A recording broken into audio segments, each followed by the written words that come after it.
एक तरफ से मोहम्मद और एक तरफ से कृष्णा। मतलब हाँ, इससे पिछला मुकाबला जब प्रसिद्ध कृष्णा और मोहम्मद सिराज एक साथ खेले थे तो शुभमन गिल ने यही बातें बोली थी कि एक तरफ से मोहम्मद और एक तरफ से कृष्णा, क्योंकि ये दोनों गेंदबाज एक साथ गेंदबाजी कर रहे थे। लेकिन उस मुकाबले में वो रिजल्ट हमारे फेवर में नहीं ला पाए थे। लेकिन जिस तरीके से ओवल के इस ग्राउंड पर इन दोनों गेंदबाजों ने भारतीय टीम की गेंदबाजी का कमाल संभाला, 4-4 विकेट निकाले हैं, इस तरीके से लगता है कि अब ये मुकाबला हमारे हाथों में लगभग आ चुका है। इस मुकाबले से हम ज्यादा भी पिछड़ नहीं रहे। और इस पिच को देखने के बाद आपको तो ये बातें पता चल गई होगी कि जिस तरीके से पिछले 4 मुकाबले हुए और चारों मुकाबले 5वें दिन तक गए और हमने वो टेस्ट क्रिकेट का असली लुत्फ उठाया जो 5-5 दिनों तक था। लेकिन ये वो ग्रीन टॉप विकेट है जहां पर आप 5 दिनों का मुकाबला तो आप नहीं देखने वाले। आप 5 दिन तक लंबा चलने वाले इस मुकाबले को कहीं ना कहीं 3.5 दिन 4 दिन में या खत्म होते हुए आप देखोगे डेफिनेटली ही। और हमने इसका प्रूफ देखा दूसरे दिन पर, जब दूसरे दिन पर 3 विकेट इंडिया के गिरे, 9 विकेट इंग्लैंड के गिरे और फिर दूसरी पारी में इंडियन टीम के 2 विकेट ऑलरेडी गिर गए। यानी आप कुल मिलाकर देखो तो 15 विकेट सिर्फ दूसरे दिन ही गिर गए और 40 विकेट आपको गिराना होता है। ऐसे तौर पर 15 विकेट अगर एक दिन ही गिर जा रहे हैं तो इससे क्या पता चल रहा है कि मुकाबला 2.5 दिनों तक ही चलेगा और ये ज्यादातर और मुकाबला नहीं बढ़ने वाला है आगे। लेकिन जिस तरीके से मोहम्मद सिराज ने जसप्रीत बुमराह की गैर मौजूदगी में कमान संभाला है भारतीय टीम का, वो काबिले तारीफ है। मतलब हाँ, जब आप मोहम्मद सिराज के स्टैट्स निकाल कर देखोगे जसप्रीत बुमराह के बगैर तो आपको लगेगा यार कि हाँ, मोहम्मद सिराज एक ऐसे बॉलर हैं जो रिस्पॉन्सिबिलिटी के साथ खेलते हैं, जो दबाव में खेलना पसंद करते हैं। मतलब मोहम्मद सिराज को जो बॉलिंग एवरेज है विद बुमराह वो 34 का है। वहीं पर विदाउट बुमराह यानी बिना बुमराह के साथ जब वो अकेले टीम को लीड कर रहे होते हैं, टीम इंडिया के मेन पेसर होते हैं, तो उनका जो बॉलिंग एवरेज है वो 24 का आ जाता है। मतलब इतना ज्यादा गैप आ जाता है उनकी बॉलिंग में कि उनका बॉलिंग एवरेज 24 यानी हर 24 रन के अंदर वो 1 विकेट लेंगे। और इससे समझ आता है कि वो कितना ज्यादा घातक हो जाते हैं बिना जसप्रीत बुमराह के। कहीं ना कहीं उनको ये रियलाइज होता है कि यार अगर यहां पर मैं विकेट नहीं लूंगा तो सवाल और जवाब मुझ पर ही दागे जाएंगे, क्योंकि प्रेजेंट टाइम में तो सबसे ज्यादा एक्सपीरियंस खिलाड़ी मैं ही हूं इस पेस लाइनअप का। और उस अपने एक्सपीरियंस का इस्तेमाल करते हुए मोहम्मद सिराज एक बार फिर से इंग्लैंड के इस बल्लेबाजी लाइनअप को ध्वस्त करते हैं और इनको एक बार फिर से खड़े नहीं होने देते। जोरू जो इंग्लिश टिपिकल बल्लेबाज है, जोरू जो अब दिन पर दिन रिकॉर्ड तोड़े जा रहे हैं, इस सीरीज में भी काफी बेहतर बल्लेबाजी उन्होंने की है।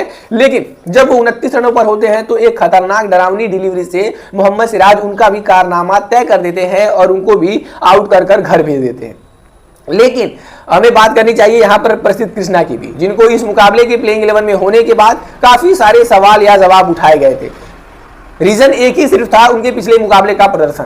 पिछले मुकाबले में उन्होंने 5.5 की इकोनॉमी के साथ रन तो खाए थे, लेकिन वहां पर उन्होंने कुछ विकेट नहीं लिया था। लेकिन यहां पर भी जब वो प्लेइंग 11 में आए तो लोगों ने कहा कि आपके पास अर्शदीप सिंह का ऑप्शन था और आपने उनको छोड़कर प्रसिद्ध कृष्णा के साथ जाने का फैसला किया, जो ऑलरेडी 5 की इकोनॉमी से रन खा रहे हैं। लेकिन भारतीय टीम ने एक बार फिर से प्रसिद्ध कृष्णा को बैक किया। उनको पता था कि इस ग्रीन टॉप विकेट पे जब एक हाई आर्म रिलीज बॉलर आएगा तो कहीं ना कहीं वो दिक्कतें पैदा करेगा इस इंग्लिश बल्लेबाजों के ऊपर, और ऐसा हुआ भी। मोहम्मद सिराज ने जहां 4 विकेट लिए तो 4 विकेट लिए प्रसिद्ध कृष्णा ने। हालांकि मोहम्मद सिराज से बेटर यहां पर इकोनॉमी हमें देखने को मिली प्रसिद्ध कृष्णा की इस बार, क्योंकि मोहम्मद सिराज को पहले स्पेल में काफी ज्यादा मार पड़ गई थी। मोहम्मद सिराज पहले स्पेल में जब 4 ओवर कराते आते हैं वहां पर तकरीबन उनको 32 रन पड़ जाते हैं, यानी वो तकरीबन 8 के प्लस इकोनॉमी से टेस्ट क्रिकेट में मार खा रहे होते हैं। ओडीआई छोड़ो, T20I में इतनी बुरी तरीके से लोग मार नहीं खाते हैं, इतनी ज्यादा हालत आ गई थी मोहम्मद सिराज की। लेकिन जब मोहम्मद सिराज अपने दूसरे स्पेल में आते हैं 25वें से 39वें ओवर के बीच, जब इनको और प्रसिद्ध कृष्णा को सेकंड स्पेल में लाया जाता है, वहां पर गेम किस तरीके से बदलता है आप देखिए। मतलब हाँ, 129 पर जो इंग्लिश टीम सिर्फ 1 विकेट डाउन थी, सिर्फ 1 विकेट, और वहीं पर 247 तक आते आते मतलब 118 रन और प्लस होते होते हमने देख लिया कि किस तरीके से भारतीय गेंदबाजों ने अपने आप को बैक किया और इंग्लिश टीम को पैक किया पैवेलियन में जाने के लिए। मतलब हाँ, मोहम्मद सिराज जिस तरीके से ये उभर कर आए हैं बिना जसप्रीत बुमराह के, वो काबिले तारीफ है। और इसी 4 विकेट के साथ साथ मोहम्मद सिराज ने अपने इंटरनेशनल क्रिकेट में 200 विकेट्स भी पूरे कर लिए। वो मोहम्मद सिराज जिन्होंने 2017 में अपना भारत के लिए T20I डेब्यू किया था, वहां से वो टीम इंडिया के लिए रेगुलर सदस्य नहीं थे, टीम इंडिया के वो इतने फुल मेंबर नहीं थे।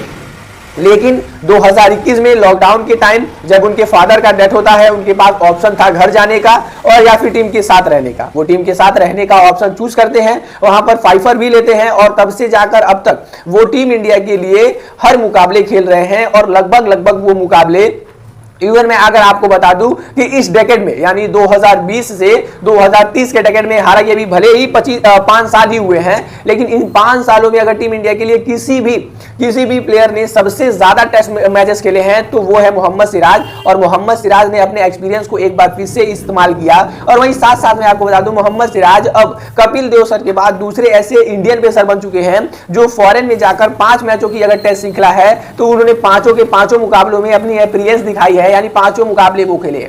यानी कपिल देव सर के बाद आज तक ऐसा हिस्ट्री में कोई इंडियन बॉलर ही नहीं हुआ जो फॉरेन में जाकर अगर 5 मुकाबले होते हैं तो वो 5 मुकाबला खेले और ऐसा कारनामा वो 3 बार कर पाए। मतलब ऐसा उन्होंने कभी किया ही नहीं। तो मोहम्मद सिराज की ये फिटनेस दिखाती है, ये उनकी बॉलिंग काबिलियत दिखाती है कि आप किस तरीके से गेम में बने हुए इंडिया के लिए।